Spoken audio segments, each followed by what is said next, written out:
जरूरत नहीं है। और परमात्मा मेरा हाथ पकड़ने के लिए तैयार खड़ा है। तू आ जा, मैं तुझको अनंत युगों से बुला रहा हूं, लेकिन तू आने को तैयार नहीं है। परमात्मा हमारा रास्ता देख रहा है, लेकिन हम उस परमात्मा से स्वयं दूर बैठे हैं। तो प्रेमी भाई बहनों, नजदीकी बढ़ाओ। नजदीकी कैसे बढ़ेगी? सत्संग में आने से परमात्मा से नजदीकी बढ़ेगी। जैसे तुम रोज रोज किसी के घर जाओ तो तुम्हारा उससे प्रेम हो जाएगा कि नहीं हो जाएगा? चाहे कितनी कटता हो, रोज रोज तुम उसके घर जाने लगो तो तुम्हारे घर अगर एक दिन भी वो नाम मिले तुमको, तो तुम यही कहोगी, अरे आज फलानी नहीं आई, आज हमें अच्छा नहीं लग रहा। ऐसे प्रेमियों, हम परमात्मा के पास अगर रोज रोज सत्संग में आते रहेंगे तो मेरी नजदीकी परमात्मा से एक ना एक दिन जरूर बढ़ जाएगी। बोलिए प्रेम से। सत्संग में आने का फल तो तुमको जरूर मिलेगा, हर हाल में मिलेगा। गुरु महाराज क्या कहते थे कि बच्चों, तुम क्या समझते हो कि तुम यूं ही सत्संग में जा रहे हो? कि जहां जहां मेरे भक्त चले और चलूं मैं उनके साथ, और पीछे पीछे मैं फिरूं और कभी न छोड़ूं साथ। जहां जहां सत्संगी जाते हैं तो गुरु महाराज, उनके अनेक रूप हैं, तो उनके संग में चलते हैं कि कहीं रास्ता नहीं भूल जाए, कहीं वहां पहुंच नहीं पाए, कहीं इसको चोट ना लग जाए, कहीं कोई इसको घेर ना ले, तो संग संग चलते रहते हैं भक्त के साथ में। एक बार क्या हुआ, एक व्यक्ति जा रहा था तो उसके साथ में जो दूसरा आ रहा था तो उसको ये लग रहा कि कोई इसका पीछा कर रहा है, तो वो जल्दी जल्दी उसके पास आके कहने लगा कि तू देख ले, तेरे पीछे खतरा चल रहा है। बोले कौन सा? बोले तू अकेला चल रहा है कि दो चल रहे हैं? बोले मैं अकेले ही चल रहा हूं। बोले पीछे कोई और पीछा कर रहा है तेरा? तो कहने लगे वो पीछा नहीं कर रहे, वो हमारे गुरुजी हैं। बोले अच्छा, देखते हैं तुम्हारे गुरुजी कहां तक चलते हैं। तो प्रेमियों चलता गया, वो देखता गया कि ये सच बोल रहा कि झूठ बोल रहा है। जैसे हम लोग कहते हैं ना, मेरे गुरुजी हमेशा मेरे साथ रहते हैं, तो जो संसारी लोग उनको विश्वास नहीं पड़ता है। तो ऐसे वो संसारी था, कहने लगा मैं देखता हूं इनके गुरुजी इनके संग चलते हैं, बड़ी डींगे मार रहा। अब प्रेमियों क्या हुआ, चलता गया तो आगे बहुत बड़ी झाड़ी झंखाड़ लगे हुए थे, कांटे लगे हुए थे। अब वहां अकेला दिखने लगा, एक ही दिखने लगा। तो वो कहने लगा, ये बताओ, तू तो कह रहा था मेरे गुरु मेरे संग चलते हैं और मुसीबत और परेशानी से हमको बचाते हैं, लेकिन जब एक खराब जगह आई तो तू अकेले ही दिखाते, गुरुजी कहाँ चले गए थे? तो प्रेमियों पता है, कहने लगा वो कि हम नहीं उस समय चल रहे थे। तो बोले तो कौन चल रहा था? बोले उन कांटों में मेरे गुरुजी चल रहे थे और मुझको उन्होंने गोद में बैठा लिया था, कंधे पे रख लिया था, इसलिए वो अकेले दिख रहे थे। बोलिए प्रेम से। तो प्रेमियों, कि भगत के बस में है भगवान, भगत के बस में है भगवान, भगत बिना तो कुछ भी नहीं है, भगत बिना तो कुछ भी नहीं है, भगत है उसकी शान, भगत के बस में है भगवान, भगत के बस में है भगवान। तो भगवान जो है भक्त के बस में, ऐसी बात नहीं है। भगवान हर वक्त अपने भक्त का मुंह देखता रहता है, लेकिन हमको जो होश ही नहीं, हम तो पागल से घूमते रहते हैं। सत्संग में भी आ रहे तो बातें कर रहे हैं, वो गहराई तक पहुंच ही नहीं पा रहे हैं। और जब तक गहराई में जाओगे नहीं तो तुमको वो मोती मिलने वाले हैं नहीं। समुद्र की गहराई में ही तो मोती मिलते हैं, जो उसमें डुबकी अच्छी तरह लगा लेता है तो उसको मोती मिल जाते हैं, और जो डुबकी नहीं लगा पाता है उसको कभी मोती से वंचित रहता है, वो कभी परमात्मा की दया उसको मिल नहीं सकती। तो प्रेमी भाई बहनों, ये मानव जीवन की बहुत बड़ा महत्व बताया गया है। देखो, लोग अपनी सांसों की पूंजी जुआ में, ताश में, पत्तन में, उसमें बर्बाद कर रहे हैं। सवेरा होता है, लोग बात क्या करते हैं, जगह जगह जो मंदिर के पास देखिए जाके एक अपनी तौलिया वगैरह बिछा लेंगे, खुद जमीन में बैठे हैं, लेकिन वो पत्ते जो है ना उनको पूजनीय मानते हैं। तो पत्तों को क्या करेंगे, बढ़िया कपड़ा पे लिटा के खेलेंगे उसको, बढ़िया कपड़े पे बिछा के उसको और फिर खेलेंगे और बड़े खुश होंगे, बहुत खुश होंगे। ऐसे शराबी जो होता है ना, जब शाम का टाइम आता कहता अब जाके निश्चिंती का टाइम आया। निश्चिंती का टाइम कैसे कि अब जाएंगे कलारी के अड्डे पे, बढ़िया पिएंगे और मौत से सोएंगे। अरे भैया, क्या परमात्मा का नाम लेने से नींद नहीं आएगी?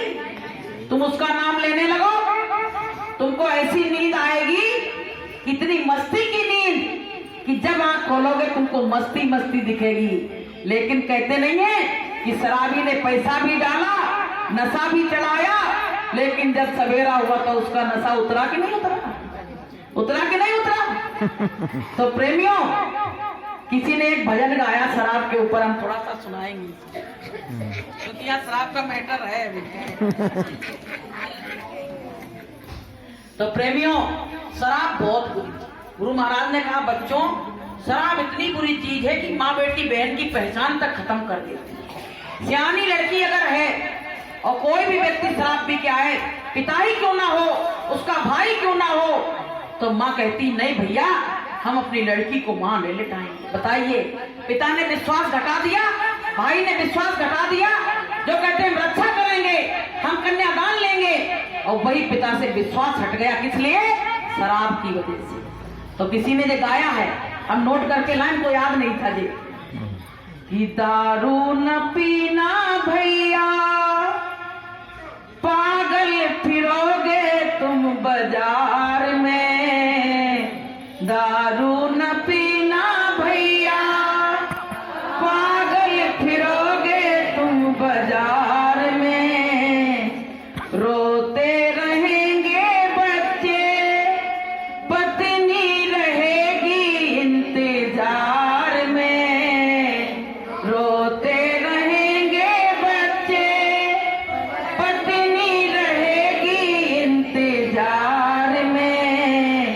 दम निकलेगा, अर्थी सजेगी, रोएगी प्यारी बहना, होगी बड़ी खराबी, होगी बड़ी खराबी। दम निकलेगा, जब दम निकल जाएगा तभी तो अर्थी सजेगी, और दम निकला कहाँ से? शराब का नशा करके। कि दम निकलेगा, अर्थी सजेगी, रोएगी प्यारी बहना, होगी बड़ी खराबी, होगी बड़ी खराबी। दारू न पीना भैया, पागल फिरोगे तुम बाजार में। दारू न पीना भैया, पागल फिरोगे तुम बाजार में। नशा में डर है, नशा जहर है, जीते जी मर जाना, होगी बड़ी खराबी, होगी बड़ी खराबी। नशा में डर है, नशा जहर है, जीते जी मर जाना, होगी बड़ी खराबी, होगी बड़ी खराबी। अच्छा लगा प्रेमियों? तो ये दारू वालों के लिए बनाया गया है। दारू से सब परेशान, कोई खुश नहीं दारू से। दारू पीने वालों का तो ये हाल है, इतना तो बुरा हाल कुत्ते का भी नहीं होता है। कुत्ता का भी लोग पुचकार लेते ने, हाथ फेर देते, दारू वाले से कहते चल उधर जा, उधर जा, नल्ली पड़ी वहीं लेट जाके, वहीं उल्टी करना और वहीं लेटे रहना। बताइए ये कदर हमने अपने शरीर की क्या करी? बेकदरी करी, खुद बेकदरी करी। क्योंकि संत की शरण में अगर चले गए होते तो ये नशा नहीं, हम पे वो प्रेम का, भक्ति का नशा चढ़ जाता, और दारू का नशा तो मेरे जिंदगी से कब का हट जाता। तो प्रेमी भाई बहनों, जो जीवन मिला है, गुरु महाराज का आदेश है कि अंडा मार शराब के बारे में बोलने का आदेश है, इसलिए हम लोग बोलते हैं। तो प्रेमियों, किसी जीव की हत्या नहीं करो। देखो, मांस खाओगे तो मांस शराब मांगती है, मांस जो खाता है वो शराब की तरफ जरूर लपकता है। तो प्रेमियों, जब दोनों ऐब आ गए तो तुम कहाँ के इंसान रह गए? भाई ये भोजन तो राक्षसों का था, तो क्या तुम राक्षस हो? और राक्षस जो बना उनका वध हुआ। तो कुदरत रूपी मां बौखला गई है और कह रही जितने राक्षस हैं सब निपट ले निपटा देंगे। कुदरत ये कह रही है। आज वो समय भयानक आ रहा है, वो कह रही है कि कौन कौन मुझसे निपटेगा। अभी कोरोना जैसी बीमारी आई तो कितना पूरे देश दुनिया में तहलका मच गया कि नहीं मच गया। सब लोग जो बहुत बड़ी बड़ी बातें करते थे, सब घर के अंदर से यूं झांक रहे खिड़की से। कोई आ रहा है तो खिड़की से झांक रहे, दूर से वो भी, कहीं इसकी सांस मेरी सांस से नहीं टच हो जाए, जो हमको भी कोरोना हुआ है। बताइए। तो गुरु महाराज ने कहा कि अभी क्या है, अभी तुमने क्या देखा है कि लाशों पे लाशों का होगा नजारा, और सुनते तो जाना संदेशा हमारा, और लाशें चढ़ेंगी घर घर में, और उठाने वाला मिलेगा ना यार, जमाना बदलेगा। गुरु महाराज ने कहा है जो हठधर्मी बने फिर रहे हैं, करे हम भैया गुरु की शरण में नहीं आएंगे। काहे की गुरु की शरण, ऐसे हमको तो दारू वाले बचा लेंगे। तो जब उनके खुद आग लग गई है दाढ़ी में, उसका तुमको बचाएंगे? कौन बचाएगा किसको? उस समय केवल धर्म ही रक्षा कर सकता है। और गुरु महाराज ने कहा इसीलिए बच्चों, कुदरत रूपी माँ को मैं रोके खड़ा हूं कि अभी रुक जाओ, अभी हमारे कुछ बच्चे रह गए हैं, हो सकता है कोई उसका दोस्त कोई यहाँ समझा के यहाँ ले आए और वो समझ जाए, इसलिए अभी थोड़ा सा और धीरज रख लो, बाद में तुम्हारा जब मन हो तो पूरे पे पटना फेर देना। तो प्रेमियों, कुदरत बार बार गुरु महाराज से पूछ रही है कि अब हो गए तुम्हारे सब। गुरु महाराज अब भी कह रहे हैं, अब भी मेरे बच्चे बहुत गांवों में शहरों में अभी पड़े मुझे भैया कल आए सत्संग में, ये दोस्त थे, इनका रास्ता कुछ गलत हो गया था, लेकिन एक दोस्त आज अच्छे रास्ते पे आके दूसरे दोस्त को खींच लाया। बताइए, दूसरे दोस्त को कहां लाके खड़ा कर दिया, जिसकी जीवन में कल्पना नहीं की होगी कि ऐसे संत की शरण में हम चले जाएंगे जो मेरा जन्म और मरण मिट सकता है, ऐसी जगह लाके इनको खड़ा कर दिया। तो प्रेमियों, कुछ इनके पिछले जन्म के भाग्य होंगे जो थोड़े क्षण के लिए उदय हो गए हैं, तो ये इसमें आ गए। अगर ये गुरु महाराज से विनती और प्रार्थना करके जाएंगे और यहाँ अपनी बुराइयों को नौछावर कर देंगे, चढ़ा देंगे, तो गुरु महाराज इनको कभी गलत रास्ते पे अब जाने भी नहीं देंगे। बोलिए प्रेम से। तो गुरु महाराज कहते थोड़ा मन तुम बनाओ और थोड़ा हम बनाए, तो काम हो जाएगा। तो प्रेमियों, ये जीवन जा रहा है, अब जीवन को संभालने की कोशिश करो, और जीवन संभलेगा कब? तुमको सत्संग में आने से ही जीवन संभलेगा, और कहीं भी तुम चले जाओ तुम्हारा जीवन संभल नहीं सकता है। कि जीवन की गाड़ी चली जा रही है और उतरने की मंजिल करीब आ रही है। क्या है, मर जाओगे, चार लोग जाके वहां लकड़ी रख के और जला देंगे कि एक दिन पिंजड़ा खाली कर जाएगो, तेरो पला पलायो तोता, एक दिन पिंजड़ा खाली कर जाएगो, तेरो पला पलायो तोता, कौ दिन धोखे में उड़ जाएगो, तेरो पला पलायो तोता, जा तोता को नाई ठिकानो, जा तोता को नाई ठिकानो, जाने कब हो जाए रवानो, जाने कब हो जाए रवानो, तेरो अंगना सूना कर जाएगो, तेरो पला पलायो तोता, तेरो घर सूना कर जाएगो, तेरो पला पलायो तोता, चार जने मिली डोली सजावे, चार जने मिली डोली सजावे, मल मल के स्नान करावे, मल मल के स्नान करावे। अंत समय में स्नान कराते नहीं है, कहते भैया ने पानी ले आओ, इनके कपड़ा बदलवा दो, अब तो जा ही रहे हैं कि मल मल के स्नान करावे, तेरो डोला मटकट जाएगो, तेरो पला पलायो तोता, तेरो डोला मटकट जाएगो, तेरो पला पलायो तोता, कौ दिन पिंजड़ा खाली कर जाए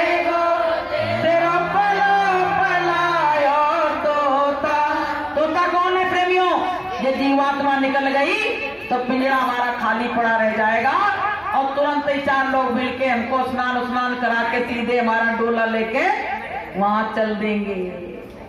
तब क्या करोगे? इसलिए समय रहते चेत जाओ, जाग जाओ, नहीं तो संत कह रहे हैं फिर तुम चेते तो क्या हुआ कि फिर पछताए हो तो क्या जब चिड़िया चुग गई खेत। किसान बैठे ही रहा, सोचते ही रहा कि खेत बचाने जाएंगे और पता चला सोचते ही सोचते उसका पूरा खेत चिड़िया चुग गई और जब गए वहां काटने के लिए तो सब काली खेत पड़ा है। क्या करोगे तुम?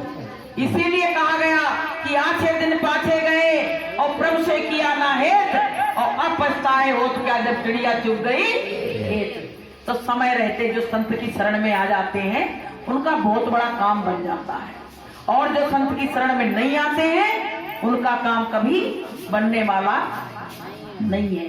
तो प्रेमियों, घर में देखो माता पिता बड़ी आशा करते हैं, एक छोटा सा पौधा लगाते हैं तो उसमें भी लकड़ी का सहारा लगा के धीरे धीरे पानी डालना पड़ता है कि ये पौधा कहीं टूट ना जाए। होता है कि नहीं होता है? आप लोग गमले में भी लगाते हो तो क्या कहते हो, एक डंडी लगा दो, इसके सहारे से ये खड़ा रहेगा। ऐसे ही माता पिता होते हैं, जब तुम छोटे होते हो तो उसी डंडी की तरह, लकड़ी की तरह सहारा देके तुमको खड़ा करते हैं, खड़े रहते हैं। अगर वो सहारा ना दे तो तुम कब के इस दुनिया में आने से पहले चले जाओगे, आ ही नहीं सकते हो। और उन्हीं माता पिता को लोग इस तरह से भुला देते हैं जिसका कोई हिसाब नहीं। वो तो आशा लगाती है। हम आपको सत्य बात बताएं, एक हमारे कोई रिश्ते में ही लगती थी तो उनके लड़के की शादी नहीं हो रही तो किसी ने ये कह दिया उनसे कि तुम ऐसा करना, एक डंडा ले लो और उस डंडे में सब कपड़ा बहू के पहना के और कोने में खड़ा कर दो और रोज कहो बहू चलो झाड़ू लगा लो, चलो ये काम कर लो। टोटका बताया माता मैंने, बड़ी होशियार है वो, टोटका बताती। अब उन्होंने क्या किया, वही काम किया, डंडा लगा के उसमें साड़ी वाड़ी लपेट के कोने से रख दी और सवेरे उठते कहे चलो बहू, खुद झाड़ू लगा रही है, अब से कह रही चलो बहू ने झाड़ू लगा लो, चलो बहू ने ये खाना बना लो। तो ये टोटका करते करते उनको 1 महीना हो गया, लेकिन भगवान की ऐसी दया हुई, वही टोटका के बीच में एक रिश्ता ऐसा आ गया कि उसकी शादी हो गई। अब बताइए बच्चे की शादी के पीछे कितनी परेशान हुई कि टोटका करा तब वो बहू आई। अब बहू आई तो क्या जरूरी बहू तुमको सुख देगी? तुमने बुला तो लिया, अब वो सुख देगी क्या? भाई जब बहू आती है तो पता क्या होता है, तब तो बड़ी सूरजमुखी की तरह खिली खिली बड़ी खुशबू मार रही है, अरे बहुत अच्छी, सबसे अच्छा व्यवहार कर रही है। फिर भैया वो क्या बनी, चंद्रमुखी बनी, और फिर क्या बनी, सीधे ज्वालामुखी बन गई। कहने लगी अब सबको हम जला देंगे, अब ले लो, क्या करोगी बेटा? आप बताइए, इसकी ऐसी हालत बहुएं आजकल कर रही हैं और उसके पीछे भी लोग कह रहे हैं कि भैया मैं मोड़ा कुआरा घूम रहा है, शादी हो जाए तब हम बहुत खुश हो जाएंगे। लेकिन जिनके घर में आ चुकी है उनसे पूछो जाके, घर में घुसने से पहले डरती हैं कि अब करें तो क्या करें, तो ऐसा ना हो डंडे लिए नहीं खड़ी हो जो घर में घुसने ही ना दे। ऐसा चल रहा है। तो प्रेमी भाई बहनों, जो देखो माताएं बहनें बच्चों से आशा लगाती, उनकी आशा को कभी तोड़ना नहीं चाहिए। अगर उनकी आशा को तुमने तोड़ा तो कल तुम्हारी भी आशा तोड़ी जाएगी। तुमने उसके माँ बेटे को मिलने नहीं दिया तो कल तुम क्या उम्मीद कर रही हो तुम माँ बेटा मिल सकते हो? वो भी कोई बीच में अड़चन आ जाएगी। एक बार एक लड़का था तो बूढ़े माता पिता हो गए, तो हम क्या करने लगी, बहू बड़ी परेशान, कहने लगी बर्तन सब गंदे कर देते हैं, कपड़े गंदे कर देते हैं। तो उनको एक बगीचा था उसमें कर दिया। अब वहीं पे ले जाके उनको मिट्टी के बर्तन बना के कुम्हार से कह दिया, वो खूब सारे दे गया। अब रोज जाए उसको उसी में खाना देने लगा, और बच्चा उनका जाए बगीचे में खेलने, अपने बाबा दादी से मिलने, तो उन बर्तनों को खेलता और फोड़ फाड़ के चला आता। तो एक दिन क्या हुआ, उसकी माँ ने उस बच्चे को मारा। तो कहने लगी क्यों मार रही हो? बोले जो बर्तन रोज रोज फोड़ते हो कहाँ से आएंगे? तो बोले ये बर्तन किसके लिए आए हैं? बोले बाबा दादी के लिए आए हैं। तो कहने लगा मम्मी आज से नहीं हम फोड़ेंगे, आज से ये बर्तन हम सब इकट्ठा करके रखेंगे। अब प्रेमियों उसने क्या किया, सब बर्तनों को एक बढ़िया बैग थैला बनाया, उसमें सब रोज रखे, खूब सारे इकट्ठा हो गए। तो एक दिन माँ ने देखा कि इतने सारे बर्तन ये इकट्ठा करके, इसने तो उनसे झूठे ही कहा था, इसने तो सच में इकट्ठा करके रख लिए। तो माँ ने कहा बर्तन क्यों इकट्ठा किए? तो कहने लगा ये बताओ, आपने पैसे से मंगाया, हमको भी पैसे से मंगाने पड़ेंगे, और आप भी बूढ़ी होगी ना तो आपको भी इसी बगीचे में रखेंगे, तब फिर ये बर्तन जो है जो आपके भी काम आ जाएंगे। जब ये बात सुनी माँ ने तो कहने लगा भैया जी अदले को बदला देने के लिए तैयार अभी से बैठा है। तो कहने लगे बेटा वो मुझसे बहुत बड़ी गलती हो गई थी, अब हम तुम्हारे बाबा दादी को घर में बुला के और उनको बढ़िया साफ सुथरा रख के और अच्छे अच्छे बर्तनों में भोजन देंगे। अब तू ये बात अपने दिमाग में कभी मत सोचना। तो प्रेमियों जब उनको पता पड़ गया कि जब अदला बदला हमको मिलने वाला है तो देखो तुरंत सतर्क खड़ी हो गई। तो प्रेमी भाई बहनों तुम करोगे, कहा नहीं गया है कि अदले का बदला इंसान को जरूर मिलता है। जब भगवान राम को बदला चुकाना पड़ा, भगवान कृष्ण को बदला चुकाना पड़ा, तो हमारी तुम्हारी क्या औकात है? तो प्रेमियों ना तुम सास के संग बुरा करो और ना सास तुम्हारे संग बुरा करे, क्योंकि वो माता पिता को छोड़ के आते हो तो यही सोच लो कि यही मेरे माता पिता हैं। वो तो अब हमको मिलेंगे नहीं, जब तक मिलेंगे, लेकिन कम से कम ये माता पिता रोज तो मिलते ही, रोज तो मिलते। हमने आपको हम बताएं, हमने आज तक ऐसा प्रेम नहीं देखा। मेरे यहाँ किराएदार रहते थे तो सास बहू एक ही थाली में रोटी खाते, एक थाली में। तो हम लोग देख के बड़े आश्चर्य में, तो कहने लगी क्या है, हमारी बेटी तो है, बहू से क्या है, बहू बेटी बराबर होती है। तो इतना प्रेम। तो प्रेमियों हमको तुमको भी सत्संग के माध्यम से ये प्रेम अपने माता पिता से, अपने सास ससुर से, अपने नाते रिश्तेदारों से थोड़ा सा बढ़ाना चाहिए। नफरत के बीच मत बो, जो दोगे वही मिलेगा। जैसे हमने पलट के तुमको कोई एक ईंट मारी, आप वहां खड़े हो तो आप क्या कहोगे? यही ईंट उठा के हम इनको दे रहे हैं, यही तो कहोगे कि आवत गारी एक है और उलटत भई अनेक, और कह कबीर मत उलटिए और रहे एक की एक। अगर एक ने गलत किया तो दूसरे को नहीं करना चाहिए, उसको वहीं एक का एक रखना चाहिए। तो प्रेमियों ये सत्संग हमको बहुत शिक्षा देता है, लेकिन हम उस शिक्षा को ग्रहण नहीं करते। बढ़िया भंडारा खाया और जो कुछ याद किया था सब भूल गए, सब्जी और बूंदी के चक्कर में सब भूल गए और बढ़िया अपने बतरात भय घर पहुंच गए। तो प्रेमियों ये काम नहीं करना है। हमको सबको पता है, यहाँ से लेके जाओ, ये कमाई है, ये तुम्हारी पूरे दिन की मेहनत है, ये मजदूरी है। अगर तुमने अपनी मजदूरी किसी को दे दी, तुमको मेहनताना मिला, तुमने किसी और को दे दिया, तो तुम्हारे पास क्या रहा? कुछ रहा क्या? तो ये मजदूरी गुरु महाराज देते हैं। यहाँ जो वचन सुन के जाते हो, इनको तुम जब घाट पे बैठोगे, साधन भजन करोगे, तो जी तुम्हारे बड़े काम आएंगे। उनको तुम याद करना। इनको वचनों को कहा गया कि गुरु वचनों को रखना संभाल के, गुरु वचनों में गहरा राज है, जिसने जानी है महिमा गुरु की, उसका डूबा कभी ना जहाज है। गुरु वचनों को रखना संभाल के, गुरु वचनों में गहरा राज है, जिसने जानी है महिमा गुरु की, उसका डूबा कभी ना जहाज है। तो ये वचन अगर याद रखेंगे तो कभी जीवन रूपी जहाज डूबने वाला नहीं है। ये हमारे वचन नहीं है, ये मालिक ने सब कुछ बताया है, वही हम आप लोगों को बता रहे हैं। मेरे पे क्या अकल थी, हमारे पास कौन सी बुद्धि थी, लेकिन सब परमात्मा का दिया हुआ सब कुछ, जो कुछ भी हम संसार में खा रहे पी रहे हैं, ये सब कुछ परमात्मा का दिया हुआ है।